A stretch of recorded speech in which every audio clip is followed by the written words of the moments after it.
ஜெபம் செய்வோம். எங்கள் அன்பின் பரலோக பிதாவே, கர்த்தராகிய இயேசு கிறிஸ்துவின் மூலம் உம்மண்டையிலே வருகிறோம். தந்தையே, இந்த நாளிலே எங்கள் தந்தையாகிய பரிசுத்த ஆவியானவராகிய தகப்பனே, இந்த நாளுக்குரிய காரியங்கள் எல்லாம் உமக்கு ஆண்டவரே. இந்த உலகத்தை தோற்றுவிக்கிறதற்கு முன்பதாக மனுஷனை உமக்கென்று திரியக தகப்பனே, உமக்கென்று ஆண்டவரே, உமக்காகவே சிருஷ்டிப்பதற்கு முன்பதாக இந்த காலங்களையும் நேரங்களையும் வேளையையும் ஆண்டவரே நாட்களையும் அறிந்தவரும் கண்டவருமாய் இருக்கிறவரே, இந்த நாளிலே ஆண்டவரே எங்கள் தேவ ஆவியானவரே, அந்த விலையேற பெற்ற தகப்பனே, நீரே இந்த வேளையிலே ஆண்டவரே கடந்து வரும்படியாய் ஜெபிக்கிறோம். நீரே வேலையை பொறுப்படுத்து, முன்னோட்டை பொறுப்படுத்து தகப்பனே. நீரே பேசும்படி தந்தையே தாழ பணிந்து உம்மை அழைக்கிறோம்.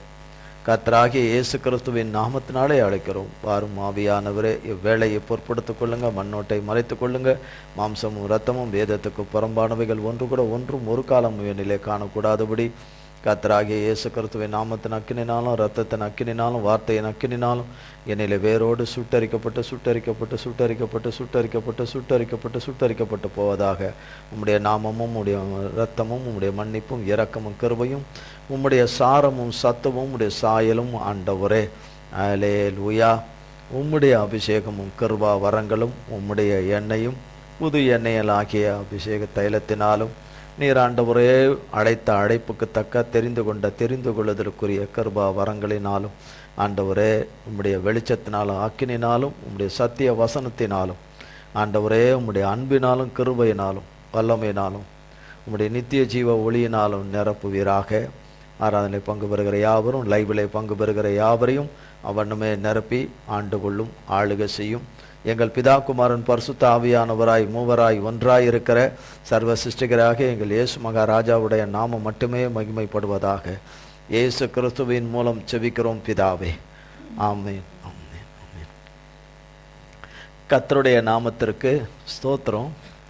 நீரே இதை செய்தீர் என்ற வார்த்தையின் தலைப்பில் கர்த்தர் நம்மோடு கூட பேசிக்கொண்டு வரார். நீரே இதை செய்தீர் என்று, நீரே இதை செய்தீர் என்று. ஏசாயா 64 அதிகாரம்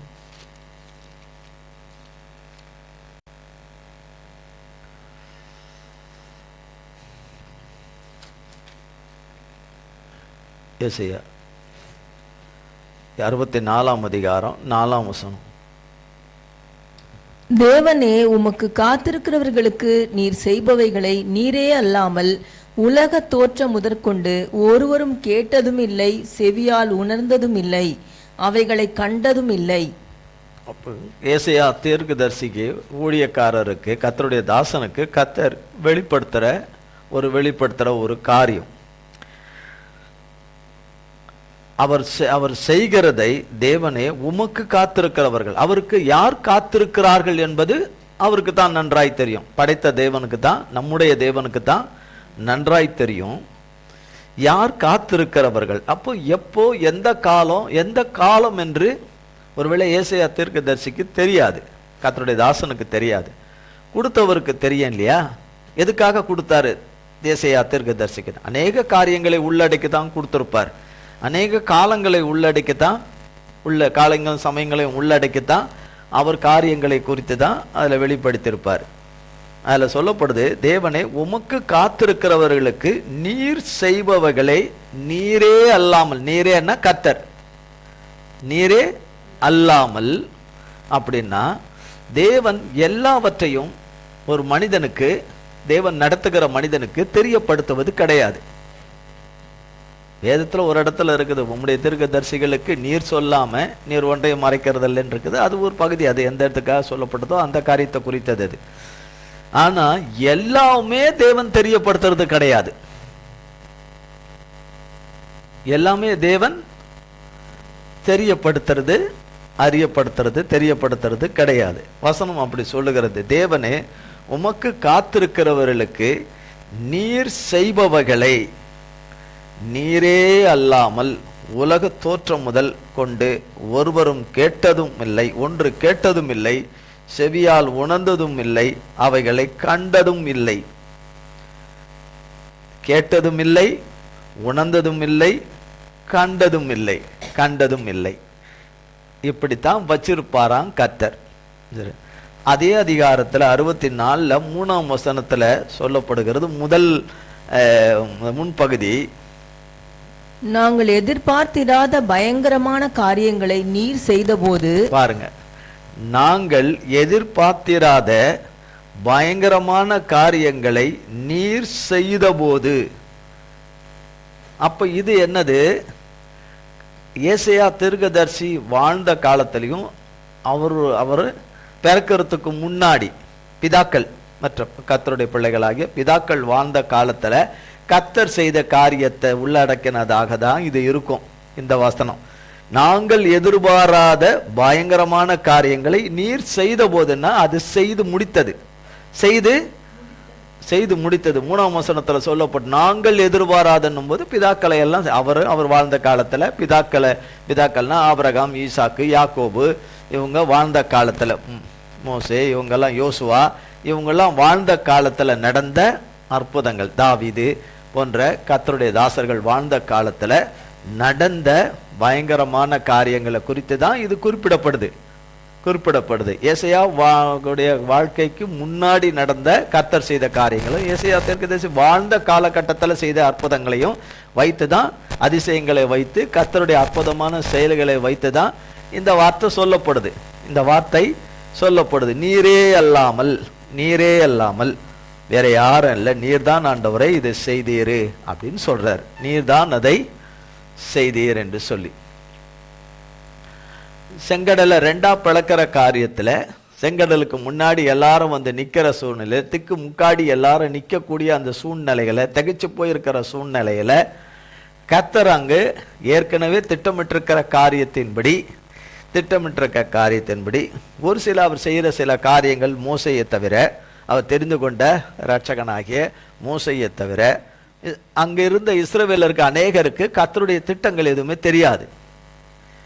100% முழுமையா மோசேக்கு தெரியாது. ஆனா ஒரு சில காரியங்கள் கர்த்தருடைய தாசனுக்கு அதெல்லாம் சொல்றாரு, அதெல்லாம் செய்யறாரு. கடைசி நேரத்துல சொல்றாரு எப்படி செய்ய போறாரு என்னன்னு. அதனால முழு 100% சொல்லிடல.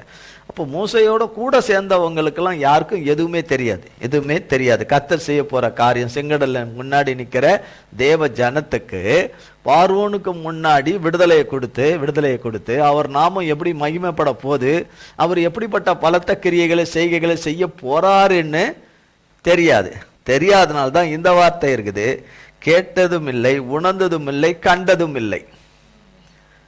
இப்ப புரியுதா? கேட்டதும் இல்லை, கண்டதும் இல்லை, உணர்ந்ததும் இல்லை. செங்கடலை எப்படி, செங்கடல் என்ன கர்த்தர் வழி வச்சிருக்கிறாருன்னு தெரியாது. கர்த்தர் வழி வச்சிருக்கிறார், செங்கடல்ல கர்த்தர் வழி வச்சிருக்கிறார். பிரச்சனைக்கு அடியில வழிய வச்சிருக்கிறார், பிரச்சனைகளுக்கு ஊடே ஒரு வழியை கர்த்தர் வச்சிருக்கிறார், வழியாகிய கர்த்தர் வழி வச்சிருக்கிறார். அந்த வழி செங்கடல்ல அந்த வழி பாதை தெரியாது. செங்கடலுக்கு கீழே வழி பாதையெல்லாம் உண்டு பண்ணி, நேர்த்தியா உண்டு பண்ணி, கரடு முரடானவைகள் எல்லாம் சமமாக்கி உலர்ந்த தரையாக ஏற்படுத்த வச்சிருக்கிற காரியம் தெரியவே கண்ணுக்கு தெரிஞ்சு, ஞானத்துக்கு தெரிந்து, புத்திக்கு தெரிந்து, அறிவுக்கு தெரிஞ்சு, உணவுபூர்வமா தெரிஞ்சு, அறிவுபூர்வமா தெரிஞ்ச பார்த்தா அங்க வழியே இல்லை. அதனாலதான் எல்லாரும் சொல்லுவாங்க, வழி இல்லாத இடத்தில் தேவன் வழியை உண்டாக்குவாருன்னு. இதை வச்சுதான் பாட்டு பாடுறாங்க. வழி இல்லாத இடத்தில் தேவன் வழி உண்டாக்குவாருன்னா செங்கடலை 2ஆ பிளந்ததனுடைய அற்புதத்தை வச்சுதான் அப்படி சொல்றாங்க. அது உண்மை சம்பவம். அப்போ அந்த உண்மை சம்பவத்தின்படி கர்த்தருடைய காற்று, கர்த்தர் அனுப்புகிற காற்று. அப்போ கர்த்தர் செங்கடல்ல பார்க்கணும். வசனம் சொல்லுகிறது, கேட்டதும் இல்லை, உணர்ந்ததும் இல்லை, கண்டதில்லை. மூன்று இருக்கு அதுல.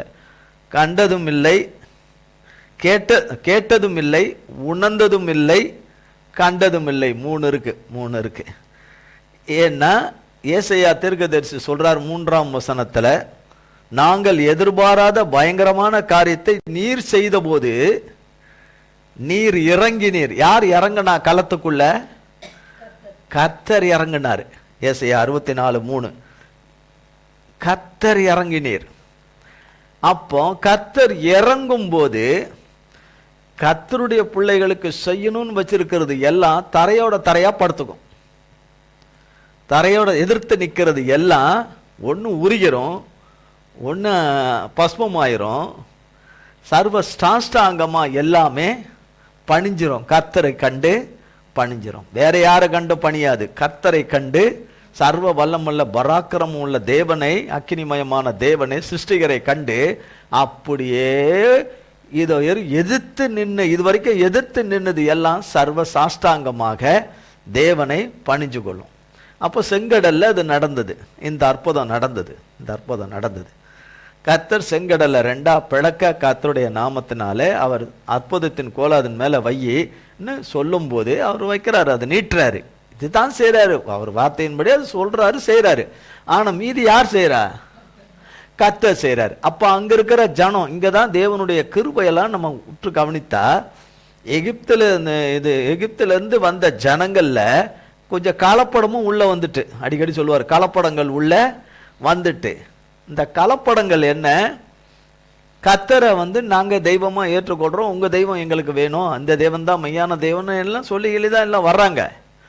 அப்போ எல்லாம் வரும்போது அப்போ கர்த்தருடைய பிள்ளைகள் எல்லாம் கர்த்தரை குறித்து தான் பாடி பேசி சந்தோஷப்பட்டு வந்துகிட்டு வந்திருப்பாங்க. எப்படிலாம் செஞ்சிருக்கிறார், 10 அற்புதங்கள் எல்லாம் தேவன் அந்த இடத்துல எகிப்துல செஞ்சது கொண்டதெல்லாம் செஞ்சுட்டு தான் அவங்க வந்திருப்பாங்க. அவ்வளோ இதுவா வர்றது. ஆனா கர்த்தர் வச்சிருக்கிற காரியம் இந்த கலப்பட ஜனத்துக்கும் கர்த்தரை நம்பி இருக்கிற ஜனத்துக்கும் தெரியாது. எங்க கொண்டு போய் நிக்க வைக்க போறாரு, செங்கடலுக்கு முன்னாடி நிக்க வைக்க போறாருன்னு தெரியாது.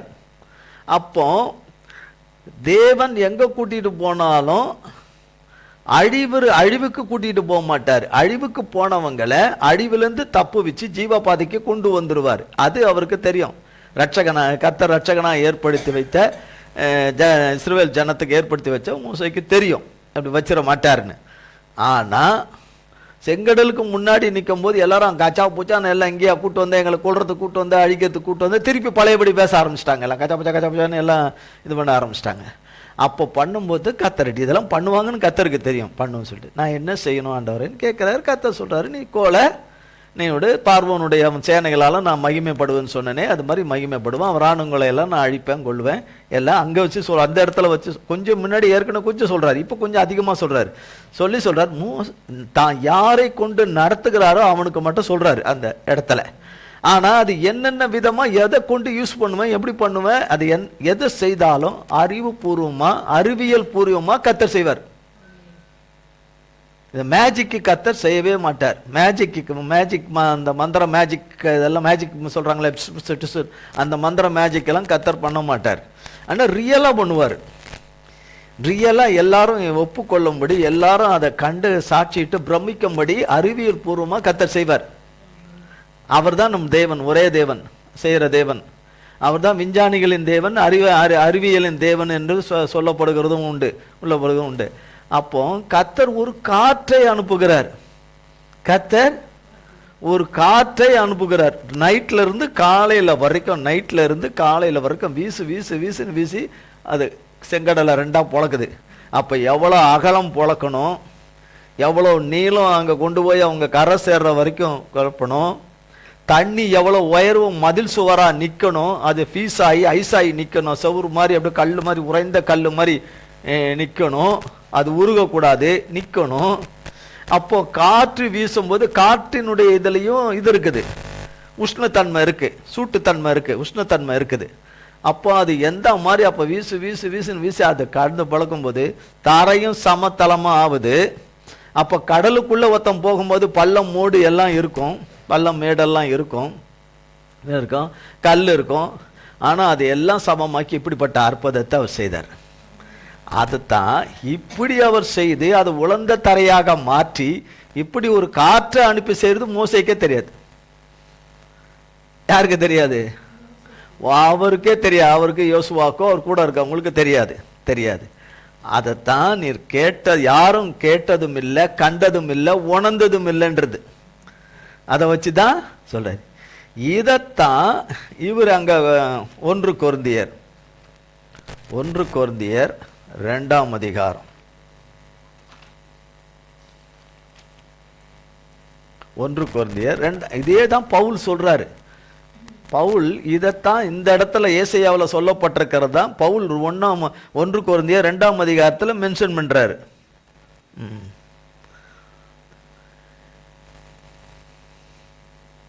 7ஆம் வசனம் சொல்லுகிறது, உலக தோற்றத்திற்கு முன்னே தேவன் நம்முடைய மகிமைக்காக ஏற்படுத்தினதும் மறைக்கப்பட்டதுமாயிருந்த ரகசியமான அவ்வளவுதான்.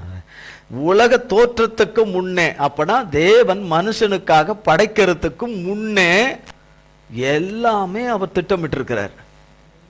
எல்லாமே 1 கொரிந்தியர் 2ஆம் அதிகாரம் 7ஆம் வசனம், உலக தோற்றத்துக்கு முன்னே தேவன் தம்முடைய மகிமைக்காக, யாருடைய மகிமைக்காக? நம்முடைய மகிமைக்காக. முன்னே தேவன் நம்முடைய மகிமைக்குன்னா அவருடைய பிள்ளைங்களுடைய மகிமைக்காக. அப்ப அங்க செங்கடலை பிளக்கிற காரியத்தை அவர் முன்னாடியே பிளான் பண்ணி வச்சதுதான். முன்னாடியே. அப்போ அது எந்த வருஷத்தை குறிப்பிடுவோம்? உலகம் உண்டான வருஷமே யாருக்குமே தெரியாது. உலகத்தை உண்டாக்கின வருஷமே நமக்கு தெரியாது. அது எத்தனை கோடி ட்ரில்லியன் ஆண்டுகளோ நமக்கு தெரியாது, கணக்கே தெரியாது. என்ன சரி, கணக்கிடவும் முடியாது. ஏன்னா ஒப்பிட முடியாதவரும் எல்லை இல்லாதவர் தான் இதை சிருஷ்டித்தார். எவராலும் கணிக்க முடியாதவரும், எவரை கொண்டு எதை கொண்டு ஒப்பிட முடியாதவரும், ஒப்பில்லாதவரும், நிகரற்றவரும், எல்லை இல்லாதவர் தான் இந்த திட்டத்தை போட்டார். இந்த திட்டத்தை போட்டார். போட்டவர் அவருடைய பிள்ளைங்களுடைய மகிமைக்காக, பவுல் சொல்றாரு, மகிமைக்காக ஏற்படுத்தினது, ரெடி பண்ணி வச்சது. என்ன பண்ணி வச்சது? ரெடி பண்ணி வச்சது. சொல்லிட்டு தான் சொல்றார், ரெடி பண்ணி வைத்ததை மறைக்கப்பட்டதாகவும் வச்சிருக்கிறார். என்ன பண்ணி வச்சிருக்கிறாரு? அப்ப செங்கடல்ல மறைச்சு வச்சாரா இல்லையா? தண்ணிக்கு கீழே வழிய வச்சிருக்கிறேன்னு எங்கேயாவது சின்ன ஒரு இன்ட்டு கொடுத்தாரா யாருக்காவது? ஒரு இன்ட்டு கூட கொடுக்கல யாருக்கும். இதை குறித்து இது நடந்து பல ஆயிரம் ஆண்டுகளுக்கு முன்பு, இது நடந்த பிறகு இது ஒரு பாட்டா எல்லாரும் பூமி முழுசும் பாடுவாங்கன்னு அதையும் வச்சிருக்கிறாரு. வழி இல்லாத இடத்துல தேவன் வழி உண்டாக்குவார். எதை வச்சு சொன்னாங்க? இதை வச்சுதான். வழி இல்லாத இடத்துல தேவன் வழி உண்டாக்குவார் என்று சொல்றது. தண்ணின்னா பிரச்சனை. தண்ணின்னும் போது அது அந்த இடம் ஒரு சமுத்திரத்தை குறிக்குது. சமுத்திரம் என்பது ஜனத்திரளையும் குறிக்குது, பிரச்சனைகளையும் குறிக்குது. வேதம் ஆவிக்குரியபடி குறிக்குது. அப்படின்னும் போது அதுக்கு கீழத்தான் இந்த வழியை தேவன் தம்முடைய பிள்ளைகளுக்கு வச்சிருக்கிறாரு. அவரே இதை செய்தார். அதுதான் நீரே செய்தார். அவரே இதை செய்தார். அவரே கடக்கும்படி செய்தார்னு சொல்லணும். எல்லாரும் ஒப்புக்கொள்ளணும். அப்போ மறைக்கப்பட்டிருக்கிற தேவன் தம்முடைய பிள்ளைகளுக்காக மறைக்கப்பட்டிருக்கிற காரியத்தை இப்படி சொல்றார். 8ஆம் வசனத்துல இப்படி சொல்றாரு. 8:9 இப்படி சொல்றாரு, அதை இப்பிரபஞ்சத்து பிரபுக்களில் ஒருவனும் அறியவில்லை. அறிந்தார்களானால் மகிமையின் கர்த்தரை அவர்கள் சிலுவையில் அறைய மாட்டார்களே. எழுதியிருக்கிறபடி தேவன் தம்மில் அன்பு கூறுகிறவர்களுக்கு ஆயத்தம் பண்ணினவைகளை கண் காணவும் இல்லை, காது கேட்கவும் இல்லை, அவைகள் மனுஷனுடைய இருதயத்தில் தோன்றவும் இல்லை. பாருங்க, ஏசாயா வாழ்ந்த காலம் எங்க, பவுல் வாழ்ந்த காலம் எங்க? எத்தனையோ நூற்றாண்டுகள் கடந்தது. நூற்றாண்டுகள் கடந்தது. ஆனா எதை கொண்டு வந்து எங்க மென்ஷன் பண்றாரு? ஏசாயா 64 உள்ள அதிகாரத்துல இருக்கிற வார்த்தையை இங்க கொண்டு வந்து, அதுதான் முடிஞ்சு போன விஷயமாச்சே. எதுக்கு இங்க கொண்டு வந்து இது பண்ணணும்? பவுல் வந்து அவர் இருக்கும் போதே கடைசி காலங்கள் வந்துடும், அந்தி கிறிஸ்து வந்துடுவான், எல்லாமே நடந்து முடிஞ்சிரும்னு எதிர்பார்த்து இருந்திருக்கிறாரு. எப்போ? 2000 வருஷத்துக்கு முன்னாடியே பவுல் எதிர்பார்த்து இருந்திருக்கிறாரு. கர்த்தருடைய தாசர்கள் எதிர்பார்த்து இருந்திருக்கிறாங்க, எல்லாம் இருந்திருக்கிறாங்க. உண்மையிலே இது வந்துடும், கடைசி கால இதெல்லாம் வந்துடும், மாம்சமான யார் மேல ஆவியை ஊற்றுவேன்னு சொன்னாரோ அது எல்லாமே இங்க வந்து நிறைவேறிடும் அப்படின்னு தான் நினைச்சிருந்துருக்கிறாங்க. அப்படி எதிர்பார்க்க தப்பே கிடையாது, எதிர்பார்த்துருக்கிறாங்க. ஆனா அந்த காலங்களும் நேரங்களும் எவ்வளவுன்றதெல்லாம் பவுலுக்கும் சரி, கர்த்தருடைய அருமையான தாசனாகிய பவுலுக்கும் சரி, அவரை கொண்டு அவர் செய்யாத ஊழியமே கிடையாது. அவ்வளவு அற்புதமான ஊழியங்கள் என்ன செய்திருந்தாலும் அவர் ஏற்படுத்தி வைத்திருக்கிறதும் அவர் ஆயத்தம் பண்ணி வச்சிருக்கிறதும் அவர் மறைச்சு வச்சிருக்கிறத எந்த மனுஷனுக்கும் சொல்ல மாட்டார். பூமியில எந்த தெரிஞ்சுன்னு சொல்லிட்டு நம்ம வேணா பொய்ய வேணா சொல்லலாமே தவிர உண்மையே அப்படி கிடையாது. சின்ன சின்ன அப்படியே சின்ன துணுக்குகள் வேணா கொடுப்பாரே தவிர அதனுடைய கோர்வைகளை கொடுக்கவே மாட்டார். மனுஷராகிய நம்மை மிக நன்றாக சிருஷ்டித்தவர், அறிந்தவர். நம்ம ஒவ்வொருவரையும் அவர் நன்றாக அறிந்தவர். அதனால எந்த மனிதனை நம்பியும் அவர் இறங்க மாட்டார். எதுல இறங்கணுமோ அதான் இறங்குவார். மற்றபடி அவர் இறங்குற காரியத்துக்காக இப்படி சொல்றாரு.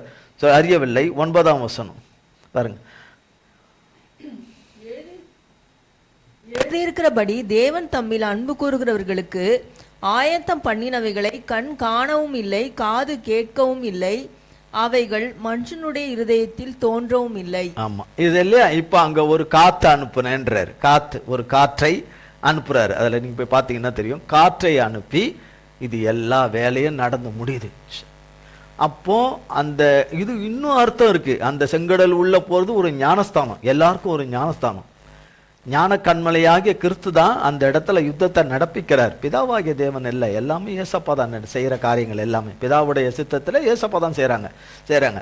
அங்க இருளை உண்டு பண்றாரு. அவங்களுக்கு அந்த காரம், இவங்களுக்கு வெளிச்சம், அந்த காரியங்கள்லாம் போட நிறைய போகும்.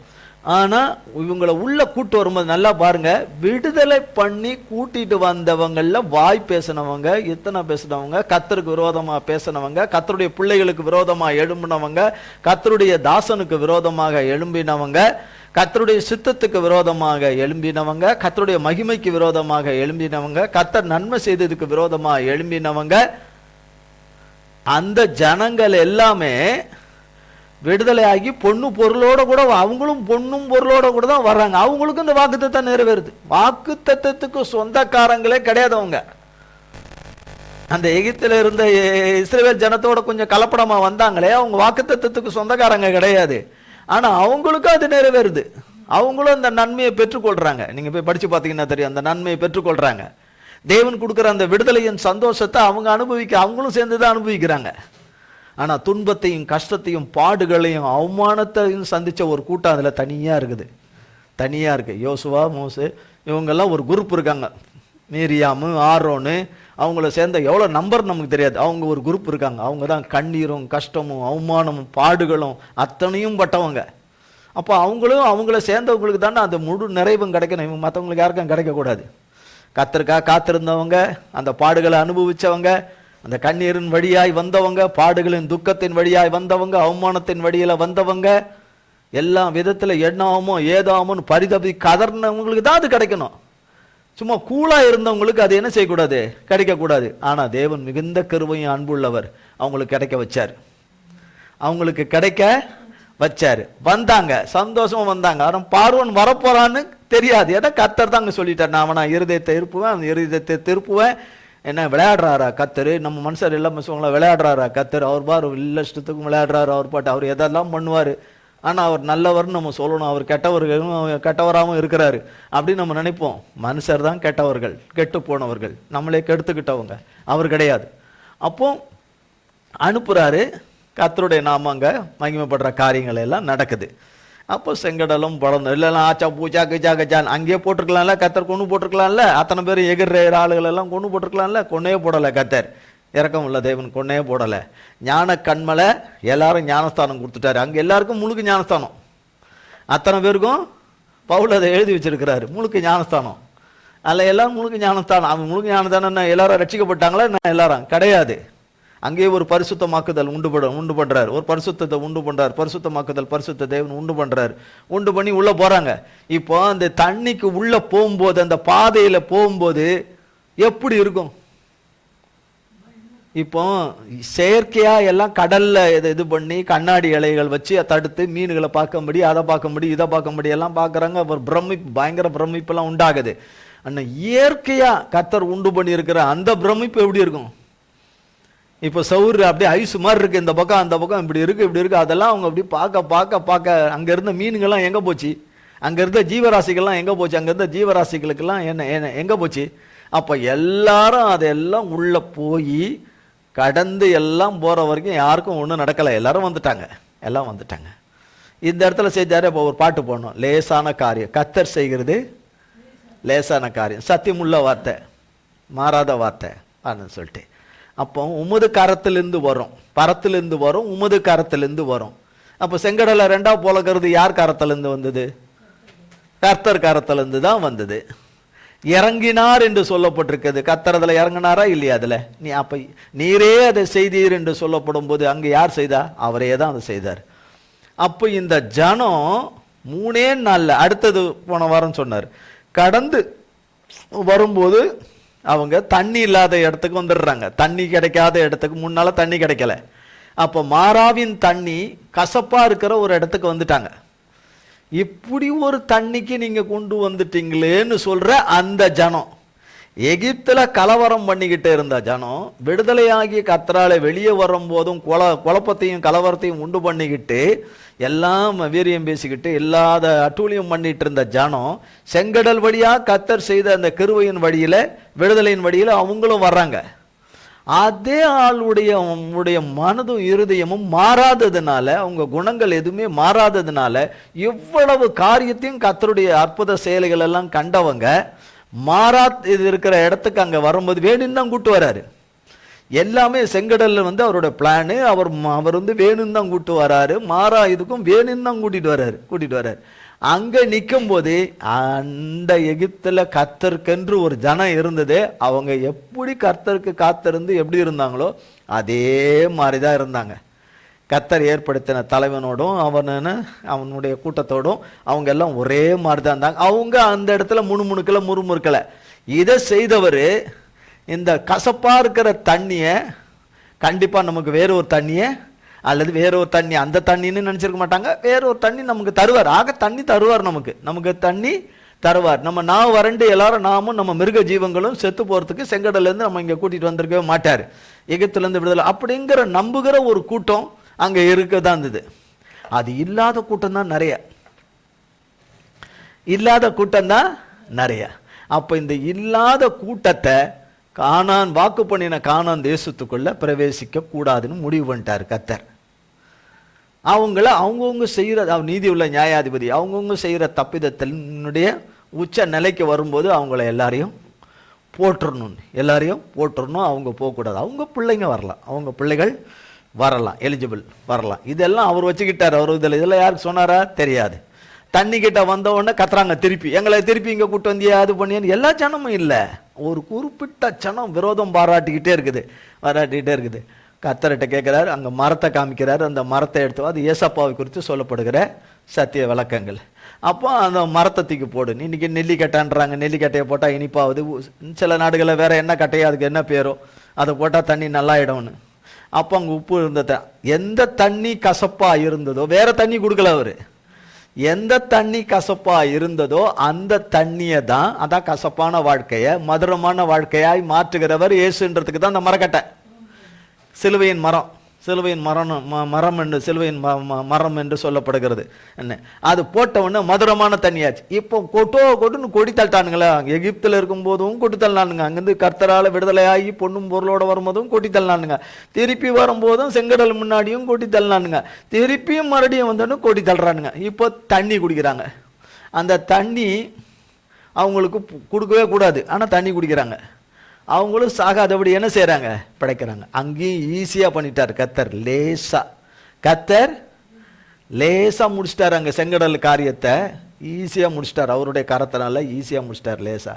இந்த இடத்துல மரத்தை போட்டு ஈஸியா முடிச்சிட்டார் கர்த்தர், ஈஸியா முடிச்சிட்டாரு. இன்னொரு இடம் கோலியாத்து சொன்னார். கோலியாத்தும் யாரு, தாவீதும். அவன் இல்லாத அட்டூழியம் பண்றான், அலறானுங்க. தாவீது அங்க இருக்கிற கோலியாத்தை கண்டு அத்தனை பேரும் அலறானுங்க. ஏன் சவுல் ராஜா அலறான்? ஆவியானவர் கிடையாது, ஆவியானவர் அவனோட கூட கிடையாது. அப்ப ராஜாவே பயந்து அலறான், ராஜாவுடைய சேனைகள் பயந்து அலறுது. இந்த பிரச்சனைக்கு முடிவு எப்படிடான்னு சொல்லப்படுது. 1 சாமுவேலின் புஸ்தகத்துல சொல்லப்படுது. 1 சாமுவேலின் புஸ்தகம் 16ஆம் அதிகாரத்தில் சொல்லப்படுது. அப்போ கர்த்தர் ஒரு சிறு வாலிபன் தாவீதை கூட்டிட்டு வருவார்னு யாருக்கும் தெரியாது. அவன் இந்த தாவீது எல்லாருடைய பார்வையும் அவனை பார்த்து பயப்படுற பார்வை. ஆனா இங்க இவனுடைய பார்வை தேவனோடு இருக்கிறதுனால அவன் ஒரு மிருகம் எப்படி இருக்குது அது போல ஒரு மிருகம் இவன்ற பார்வை தாவீதுல இருந்த பார்வை. யாருக்காவது இருந்தா அங்க இருந்த ஒட்டுமொத்த இஸ்ரவேல் யூத இஸ்ரவேல் ஜனங்களுக்கு அந்த பார்வை யாருக்குமே கிடையாது. அப்ப தாவீதுக்கும் தெரியாது கோலியாத்தை வீழ்த்துறதுக்கு தான் கர்த்தர் அவனை கூட்டிட்டு வந்திருக்கிறாருன்னு தாவீதுக்கும் தெரியாது. தாவீது அதனாலதான் இந்த வேதவசனம் சொல்லுகிறது, கேட்டதும் இல்லை, உணர்ந்ததும் இல்லை, செவியால் கண்களால் கண்டதும் இல்லை. அந்த 3 வார்த்தைகள் இருக்க அதுவும் தாவீதுக்கும் பொருந்தும். ஏன்னா தாவீதுக்கு தெரியாது கோலியாத்தை வீழ்த்ததான் கர்த்தர் கூட்டிட்டு வராரு. பாருங்க எப்படி எழுதி வச்சிருக்கிறார் பாருங்க. பவுலும் ஏசாயா தீர்க்கதரிசியும் எப்படி தேவ ஆவியானவர்கள் எழுதி வச்சிருக்கிறாங்க. மோசேக்கும் தெரியாது கர்த்தர் செய்யற காரியத்தை. மரத்தை அங்க போடுவாருன்னு தெரியாது, போடுவாரு மதுரமாக்குவாருன்னு. காற்றை அனுப்பி செங்கடலை 2ஆ புலப்பாருன்னு தெரியாது, 2ஆ புலம் தருவாருன்னு சொல்லிட்டு அதுக்கு இந்த ஒரு காற்று கிட்ட தான் எல்லா விஷயத்தையுமே சொல்லி வச்சிருக்கிறார். காற்று ஒரு தூதன். அந்த காற்று என்கிற தூதன் கிட்ட தான் கர்த்தர் சொல்லி வச்சிருக்கிறாரு. சொல்லி வச்சபடியே அந்த தூதன் எல்லா வேலையும் செஞ்சு முடிச்சிட்டான். அந்த தூதன் ஒரே ஒரு காற்றின் தூதன் தான் பார்வோன் சேனைகளிலிருந்து காப்பாற்றுவதற்கும் விடுதலையாகி வருவதற்கும் அந்த ஒரு வேலை, அந்த வேலை அவனுக்கு கொடுத்த டியூட்டி, அந்த வேலையை அந்த ஒரு தூதனை எல்லாவற்றையும் நேர்த்தியா செஞ்சு முடிச்சிட்டான். மனுஷ ரீதியா செய்ய முடியுமா செங்கடலை 2ஆ புழக்கிறதுக்கு? இன்னைக்கு இருக்கிற இதுக்கு இன்னைக்கு இருக்கிற காலகட்டத்திலேயே செய்ய முடியுமா? அதை செய்ய முடியாது. அதை ஒரு தூதன் செய்யறான். அதுதான் அவருக்கு லேசான காரியம். தெரிஞ்சு பண்ணுமோ தெரியாம பண்ணுமோ எனக்கு தெரியாது. லேசான காரியம். அது அவர் செய்யற காரியம். அது அவரால் தான் செய்ய முடியும், வேற யாராலையும் செய்ய முடியாது. அப்ப அதை செய்து தண்ணிக்கு அடியில தண்ணி நடந்து போற பாதை சொதன்னு இருக்கும். அது காயறதுக்கு எவ்வளவு நாள் ஆகும்? அது காய வைக்கணும்னா எவ்வளோ ஆகும்? சூரிய வெளிச்சம் பட்டாலும் அது காயறதுக்கும் நார்மலான நல்ல இதுவாக அது மாறுறதுக்கு நல்ல ஈரமே இல்லாத ஒரு தரையா மாறத்துக்கு எவ்வளோ நாட்கள் எடுக்கும். ஆனால் எல்லாமே பொழுதுல எல்லாமே நடக்குது. ஒரு காற்றை அனுப்பி, ஒரு தூதன் என்கிற காற்றை அனுப்பி, அங்கே ஒரு மரம், அந்த இடத்துல மரம். கோலியாத் இதில் ஏரியால இந்த பிரச்சனைக்கு தீர்வு என்ன? அவனை வீழ்த்த முடியாது. தாவீதை கோலியாத்தை வீழ்த்த முடியாது. அத்தனை சேவர்களும் அவ்வளோ பேரும் அடோன்னு அலறாங்க. அப்போ மிகப்பெரிய ஆபத்து நிற்குது. அவங்கிட்ட தோக்குறவங்களுக்கு அத்தனை பேரும் அடிமையாக போகணும்னு. இஸ்ரவேலும் யூதாவும் ராஜ்யமும் அடிமையாக போகணும். அதுதான் அங்கே இதுவே சேலஞ்சே. அப்போனா என்ன ஆகி போச்சு? சிக்கிக்கிட்டோம், மாட்டிக்கிட்டோம்னு. ஆனால் கர்த்தர் கரெக்டாக தாவீதை கூப்பிடுறாரு. அவங்க அப்பா இருதயத்தில் கிரியை செய்து இப்போ அண்ணன்மார்களை போய் பார்த்துட்டு வா போன்னு சொல்லி அவன் என்ன அப்பா பார்க்க போகிறான். அந்த கொடுத்த பண்டங்கள் இந்த இதெல்லாம் கொடுத்துட்டு நலம் விசாரிச்சுட்டு அப்பா கிட்ட கொண்டு வந்து ரிப்போர்ட் கொடுக்கணும். இவ்வளோதான் அந்த அவர்கள் நினச்சிருக்கிறார். ஆனால் கர்த்தர் ஒரு திட்டத்தை அங்கே வச்சிருக்கிறார் என்பது, அதன் மூலமாக தாவீதனுடைய பெயர் புகழெல்லாம் வரப்போகுதுன்றது தாவீதுக்கு தெரியாது. என்ன அப்படி ஆக்குங்க, என்னை இது பண்ணுங்க, என்னை இஸ்ரவேல்ல ராஜா வாக்குங்கள்லாம் தாவீது கேட்டதும் கிடையாது, கொண்டதும் கிடையாது. ஆனால் அது அவர் விருப்பம். அது அப்போ அந்த பிளான் படியே ஒரு கூழாங்கல்லில் மேட்ரை முடிச்சிட்டார். ஈஸியாக ஒரு கூழாங்கல்லில் முடிச்சு விட்டார். முடிச்சவர் கர்த்தர். ஆனால் கொள்ளையிட்டு சந்தோஷப்பட்டதெல்லாம் யாரு? இந்த பயந்து நடுங்கி நின்றாங்க பாருங்க, தூரமாக நின்றுங்கன்னு. நீ போவாத, நீ போனீன்னா ஆயிடுவ, நீ போனீன்னா எதுக்கு நீ போவாதெல்லாம் சொல்லிட்டு இருந்தாங்க பாருங்க. அவங்க தான் இந்த சந்தோஷத்துலையும் அந்த ஆர்ப்பரிப்பிலையும் அவங்க இருக்கிறாங்க. சவுல் கூட்டத்தார் ஒரு பக்கம். ஆனால் எவ்வளோ பெரிய ஆபத்திலிருந்து, அடிமைத்தனத்திலிருந்து கர்த்தர் தாவீதை கொண்டு காப்பாற்றி விட்டார். அப்போ யார் செய்தது? கர்த்தரே செய்தார். இதை சாலமோன் ராஜா அவர் கர்த்தருக்குள்ள அறிஞ்சவராக இருந்ததுனால அவர் சொல்றாரு, தேவனுடைய கிரியைகளும் செயல்களும் காரியங்களும் எப்படியாய் இருக்கும் என்று. பிரசங்கியின் புஸ்தகம், பிரசங்கி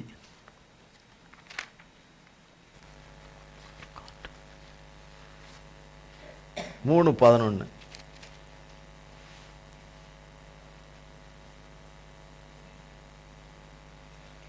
பேஜ் 793, 793. அவர் சகலத்தையும் அதினதின் காலத்திலே நேர்த்தியாக செய்திருக்கிறார். இவர் எப்படி சொல்றாரு பாருங்க, சாலமோன் என்கிற ஞானி ராஜா, இவர் எப்படி தேவ வார்த்தையை எந்த விதமா அந்த வார்த்தையின் பதத்தை பயன்படுத்துறாரு?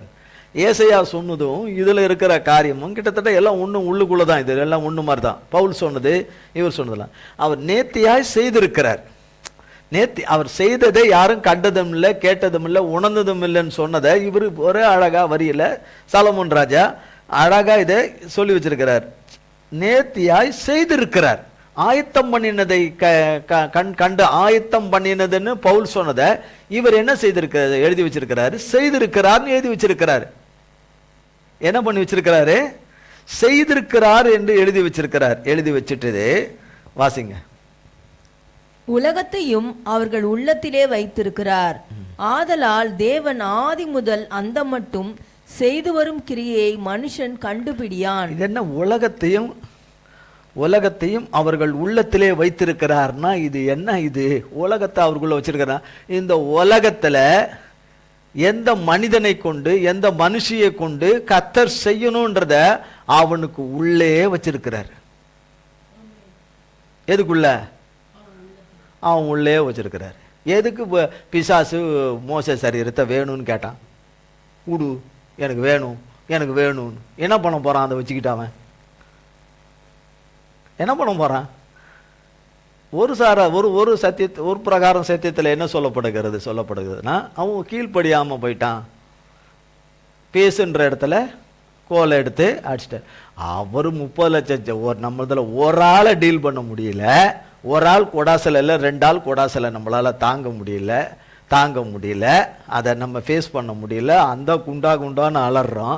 அது மாதிரி 30 லட்சம் பணம் மேய்க்கணுமே. அதுங்க ஒன்னொன்னும் ஒரு ரகம் ஒன்னொன்னு 30 லட்சத்துல ஒரு செட் ஆஃப் பீப்புள் மட்டும்தான் அவனோடு இருந்து, அவரோடனா மோசையோடு அவரோட யோசுவா, ஆரோனு, மீரியாமு, அவருடைய குரூப். அந்த இதை தவிர மாத்தது எல்லாம் ஏடா கூடும் அத்தனையும்.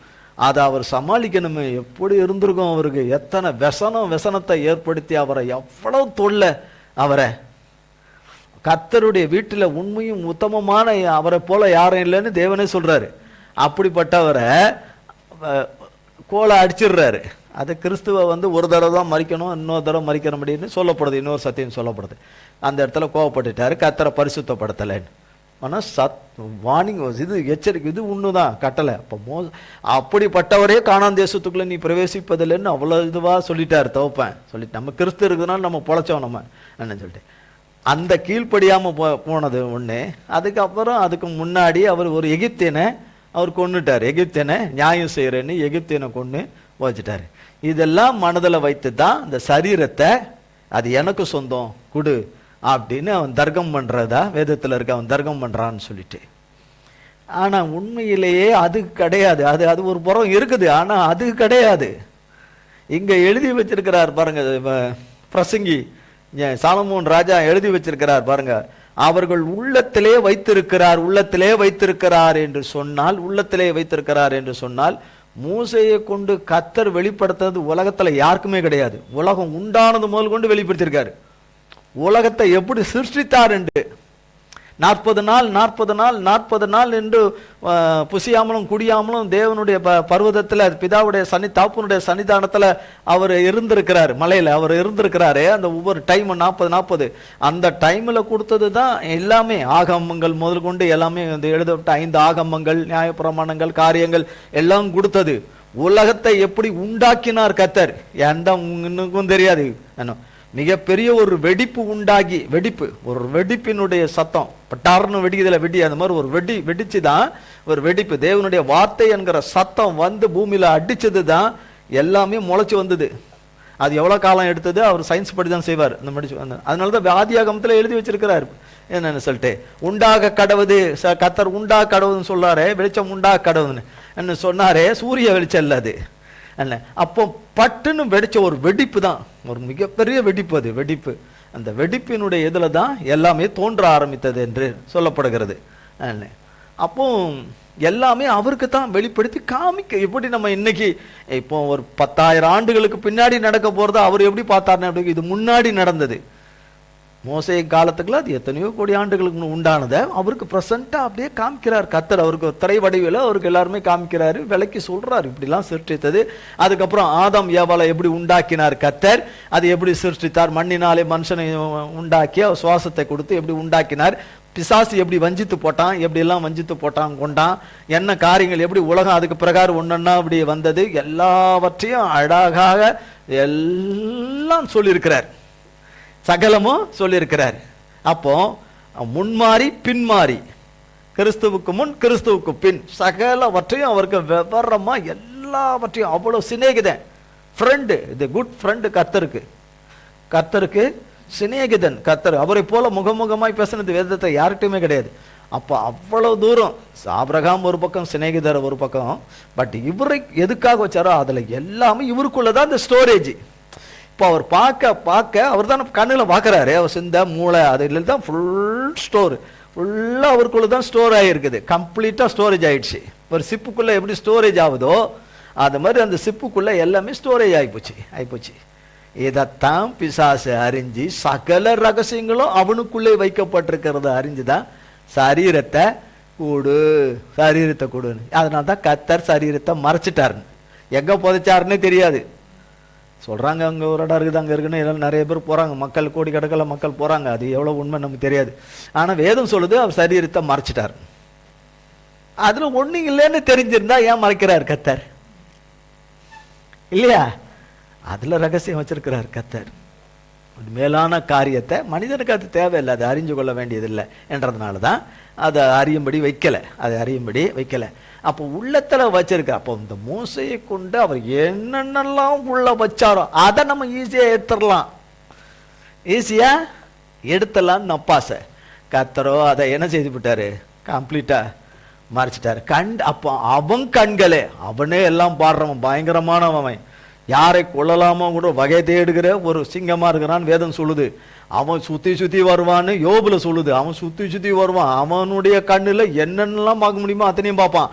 அப்படிப்பட்டவன் கண்ணுக்கே அது தெரியாது, அவன் கண்ணுக்கே தெரியாது, இப்படி செஞ்சிட்டாரு. அதான் பெரியவர்.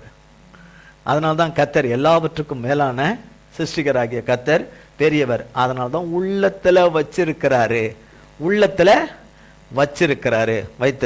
என்று என்ன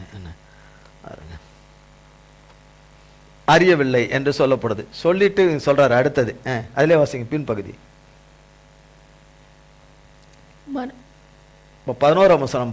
பிரசங்கி 3ஆம் அதிகாரம் 11ஆம் வசனம். என் கைகள் செய்த விடுங்க. ஆகையால் தேவன் ஆதி முதல் அந்த மட்டும் செய்து வரும் கிரியையை மனுஷன் கண்டுபிடியான். பார்த்தீங்களா?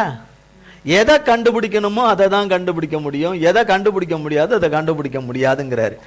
செய்து வரும் கிரியையை மனுஷன் கண்டுபிடியான் என்று சொல்றாரு. 8ஆம் அதிகாரம் 11ஆம் வசனம். பிரசங்கி 8ஆம் அதிகாரம். துர்க்கிரியைக்கு தக்க தண்டனை சீக்கிரமாய் நடவாதபடியால் மனுபுத்திரரின் 17ஆம் வசனம். சாரி 8:17. 8ஆம் அதிகாரம் 17ஆம் வசனம். தேவன் செய்யும் சகல கிரியைகளையும் நான் கவனித்து பார்த்து சூரியனுக்கு கீழே செய்யப்படும் கிரியை மனுஷன் கண்டுபிடிக்க கூடாது என்று கண்டேன். அதை அறியும்படி மனுஷன் பிரயாசப்பட்டாலும் அறிய மாட்டான். அதை அறியலாம் என்று ஞானி எண்ணினாலும் அவனும் அதை அறிந்து கொள்ள மாட்டான். ஏசாயாவுக்குள்ள என்ன இருந்ததோ அப்படியே இவருக்குள்ள இருக்குது.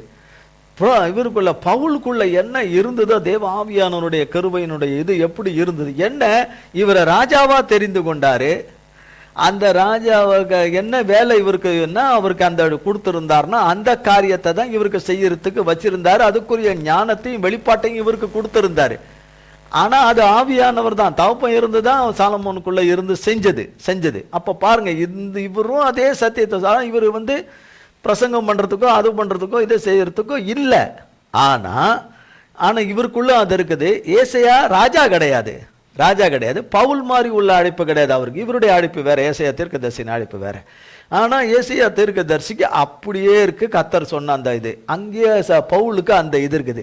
என்ன நினைச்சிருப்பாங்க, ஏசையாவும் அவர் இருக்கிற காலத்திலே இதெல்லாம் நடக்கணும் அவரும் நினைச்சிருப்பாரு. சகரியா தீர்க்கதரிசியும் அப்படிதான் எழுதுறாரு, அவர் இருக்கிற காலத்திலே இது நடந்துடும். ஏசப்பா பிறக்கிறது, அந்த உயிர் தேடுதல் எல்லாமே அவர் இருக்கிற காலத்திலே நடக்கும்னு, கடைசி காலங்கள் எல்லாமே நடக்கும்னு எதிர்பார்க்கிறாரு. அதுதான் மனுஷர், அதுதான் மனுஷன். அதனால்தான் யாரும் அறிய முடியாதுன்னு சொல்றாரு அவரு. யாரும் இதை அறிய முடியாது, அறிய முடியாது. அவர் ஒன்னொன்னையும் நடத்துற காரியங்களை, நடத்தி முடிக்கிற காரியங்கள், நடத்தி முடிக்க போற எதையுமே அறிய முடியாது. அறியிற நேரம் வரும்போது அதை அறிந்து கொள்ள முடியும். பெற்றுக்கொள்ற நேரத்துல தான் அதை அறிந்து கொள்ள முடியும்னு எழுதுறாரு. அப்படி சொல்றாரு 9ஆம் அதிகாரம். அப்புறம் இதிலே சொல்றது பாருங்க 17 8-17. தேவன் செய்யும் சகல கிரியைகளையும் நான் கவனித்து பார்த்து, சூரியனுக்கு கீழே செய்யப்படும். சூரியனுக்கு கீழே எவ்வளோ காரியம் இருக்குது, எந்த காரியம்னு எடுப்போம். ஆனா இவர் அப்படி சொல்றாரு, சூரியனுக்கு கீழே செய்யப்படும் கிரியையை மனுஷன் கண்டுபிடிக்க கூடாதென்று கண்டேன். அதை அறியும்படியா பிரயாசப்பட்டாலும் அறிய மாட்டான், ஞானியும் அறிய மாட்டான்னு திட்டம் தெளிவா சொல்றாரு.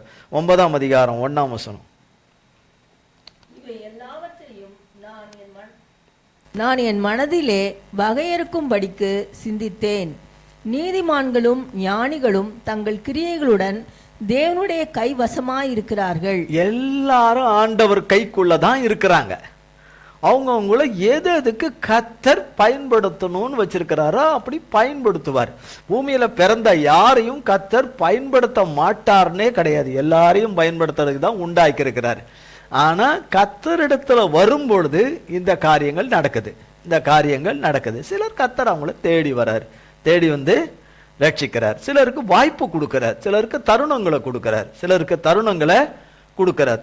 கொடுக்கிறார். அந்த வாய்ப்புகளை பயன்படுத்தி கொள்ளணும். அந்த வாய்ப்பை பயன்படுத்தி கொள்ளனா முடிஞ்சு போச்சு. தேவன் செய்ய நினைக்கிற காரியம் தனக்கு தெரியாததுனால, நீர் என்ன செய்ய நினைக்கிறீரோ அதன்படியே என்னை தப்புவியும் என்னை காப்பாற்றும்னு சொன்னா நல்லது.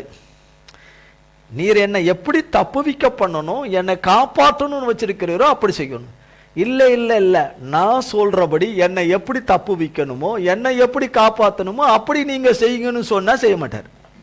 அங்கதான் பிரச்சனையே. ஒருத்தன் ஜெபம் பண்றான், வீட்டுக்கு கீழே இருந்து ஜெபம் பண்றாரு.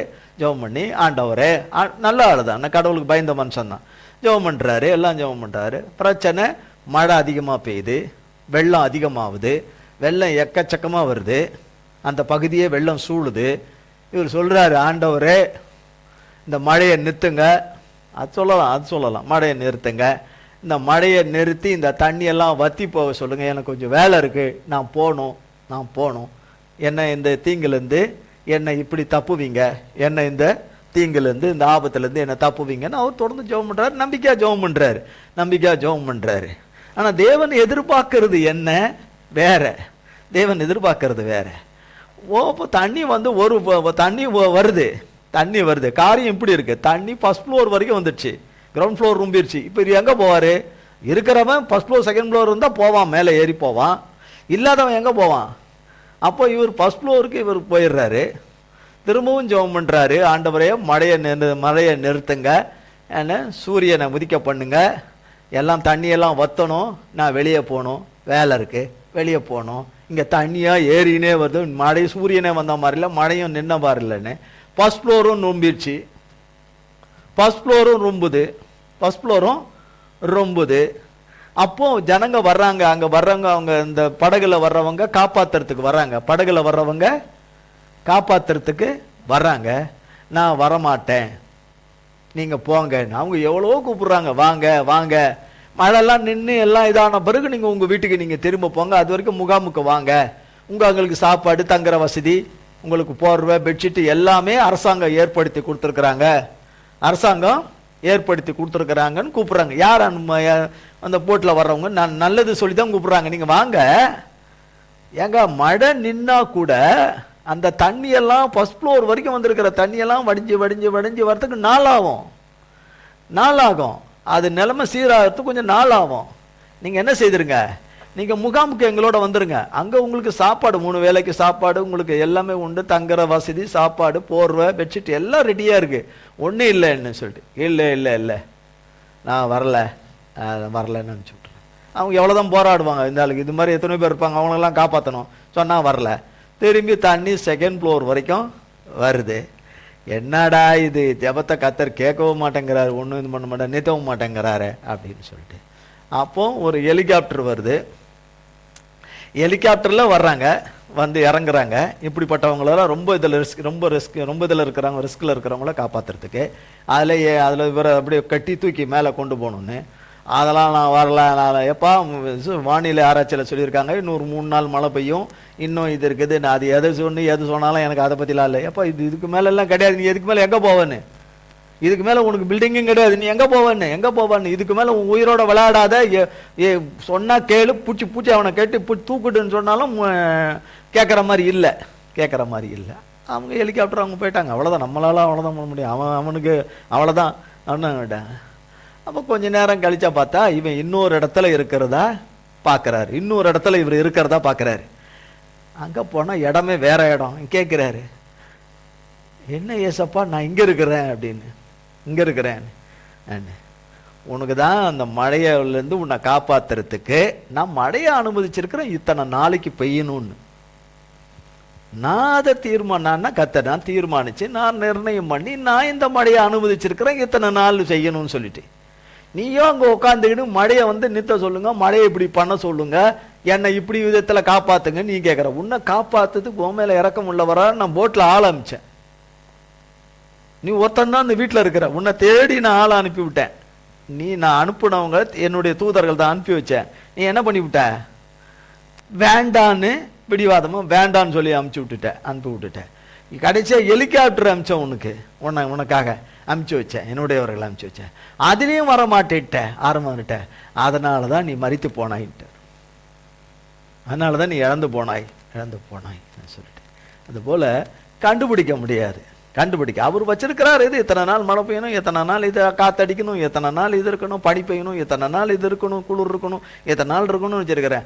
நீ அதுக்கு விரோதமாக என்ன இருக்காத, உன் ஜீவனை காப்பாற்ற நான் இருக்கிறேன், நான் காப்பாற்றுறதுக்கு உனக்கு காமிச்சேன். நீ என்ன பண்ணிட்ட, நீ உன்னுடைய பிடிவாதத்தினால, உன்னுடைய மன விருப்பத்தின்படி, உன்னுடைய வேண்டுதலின்படி நீ செய்யணும்னு சொல்லிட்டு தவறான ஒரு அணுகுமுறையை கையாண்டுட்டான். அதனால்தான் பிரசங்கி சொல்றாரு, சாலமோன் சொல்றாரு, கர்த்தருடைய இதை ஒரு மனுஷனும் கண்டுபிடிக்கவே முடியாது என்று சொல்லி. கடைசியா பிரசங்கி 9ஆம் அதிகாரம், பிரசங்கி 9ஆம் அதிகாரம் 11 பிரசங்கி 11ஆம் அதிகாரம் 9ஆம் அதிகாரம் 11ஆம் வசனம். நான் திரும்பிக் கொண்டு சூரியனுக்கு கீழே கண்டதாவது, ஓடுகிறதற்கு வேகமுள்ளவர்களின் வேகமும் யுத்தத்துக்கு சௌரியவான்களின் சௌரியமும் போதாது, பிழைப்புக்கு ஞானம் உள்ளவர்களின் ஞானமும் போதாது, ஐஸ்வர்யம் அடைகிறதற்கு புத்திமான்களின் புத்தியும் போதாது, தயவு அடைகிறதற்கு வித்வான்களின் அறிவும் போதாது, அவர்கள் எல்லாருக்கும் சமயமும் தேவ செயலும் நேரிட வேண்டும். இங்க இடையில நடுவில் சொல்லியிருப்பார், போதாதுன்ற அந்த வார்த்தையை பயன்படுத்தியிருப்பார்.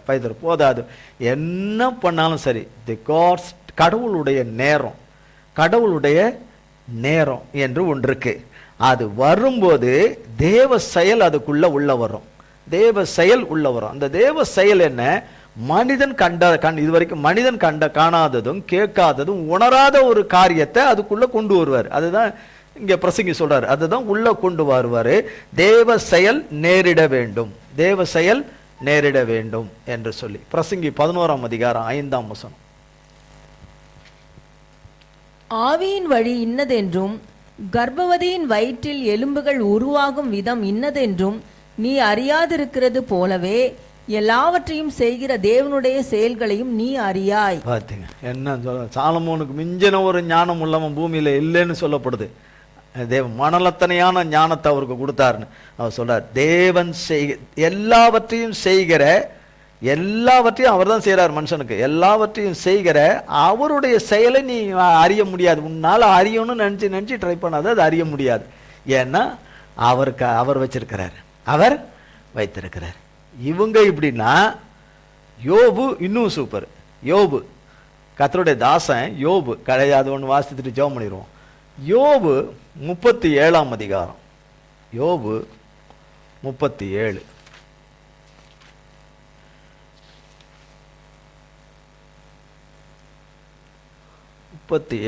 5ஆம் வசனம்.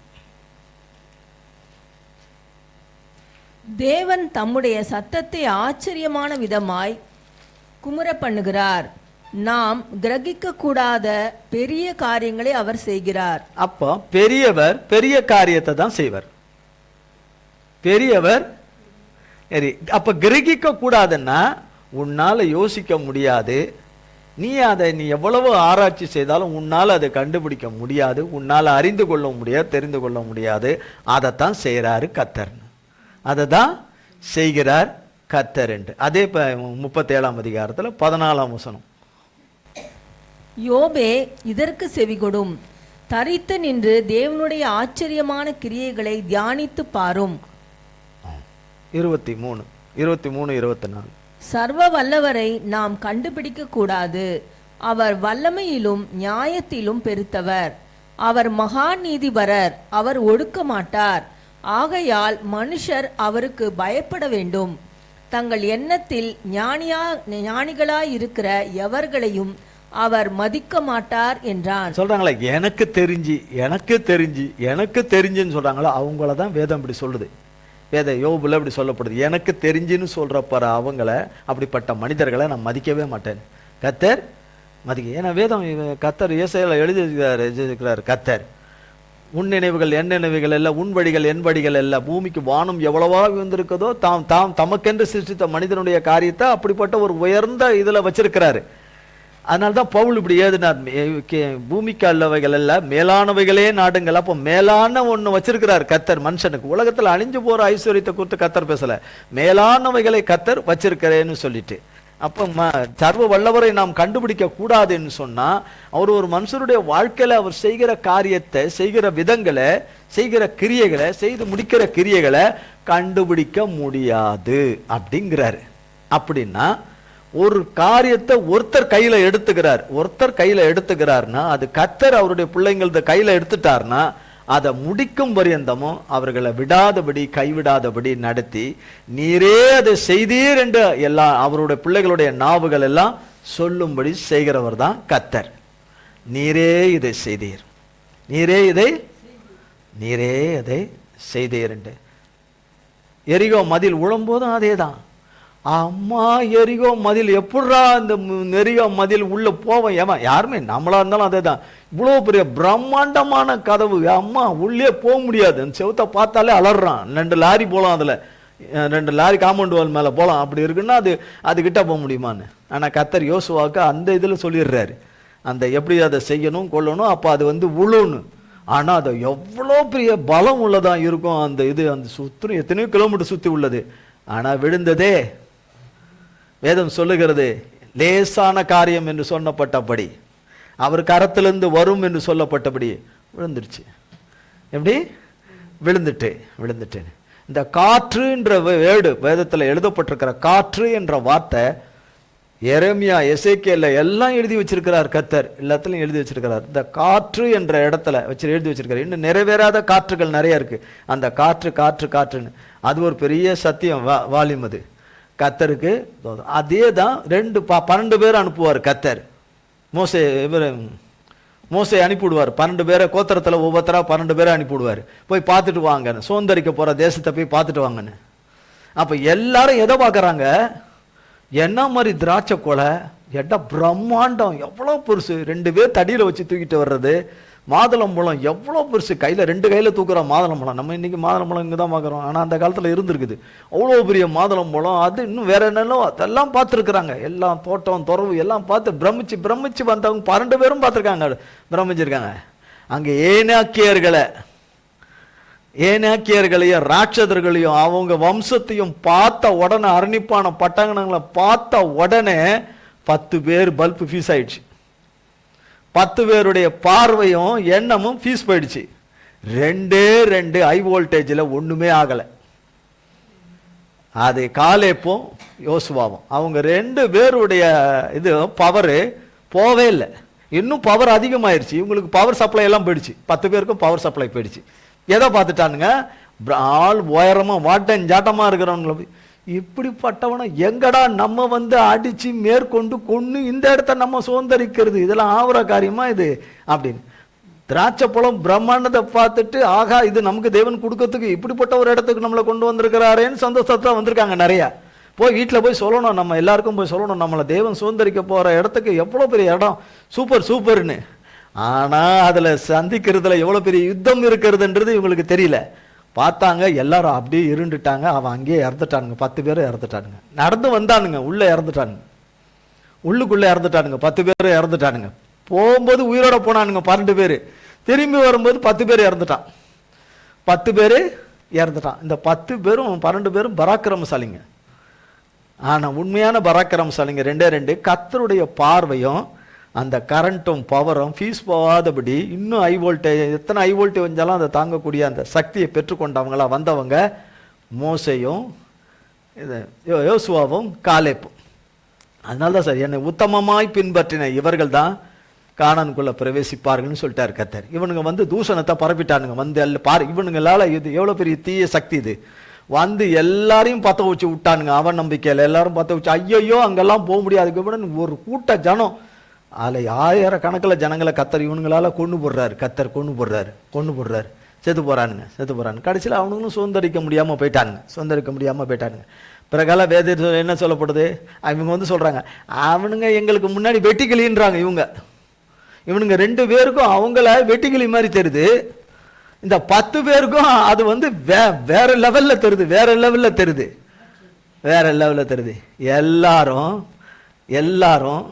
எல்லாருக்குள்ளேயும் கர்த்தர் பார்க்க வைக்கிற அந்த பார்வை எல்லாருக்கும் கிடையாது.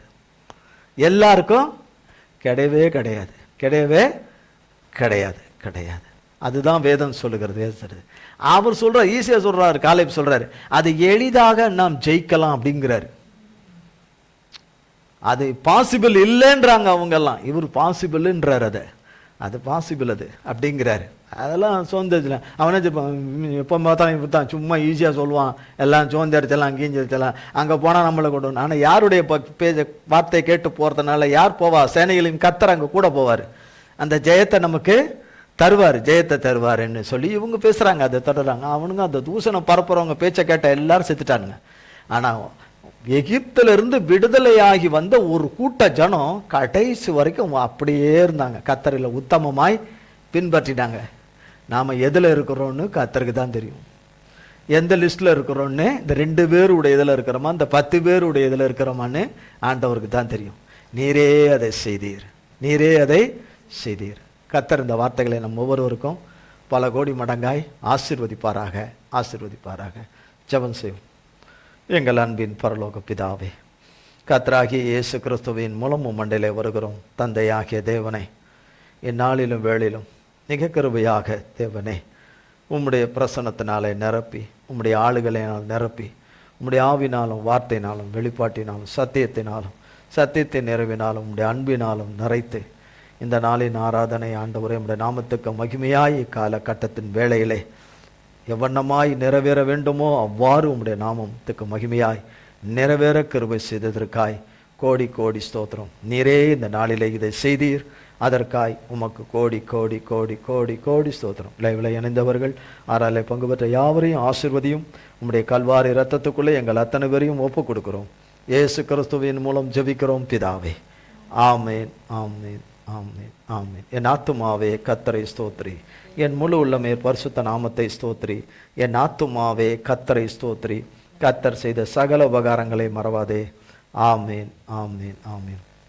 கர்த்தராகிய இயேசு கிறிஸ்துவின் கிருபையும் பிதாவாகிய தேவனுடைய அன்பும் பரிசுத்த ஆவியானவருடைய அன்யோன்யமும் பராமரிப்பும் பாதுகாவலும் நம் அனைவரோடு கூட என்றென்றைக்கும் சதா காலங்களுக்கும் நிலைத்திருப்பதாக. ஆமேன், ஆமேன், ஆமேன். இயேசுவின் ரத்தம் ஜெயம். இயேசுவின் பரிசுத்த நாமத்திற்கே ஸ்தோத்திரம். God bless you.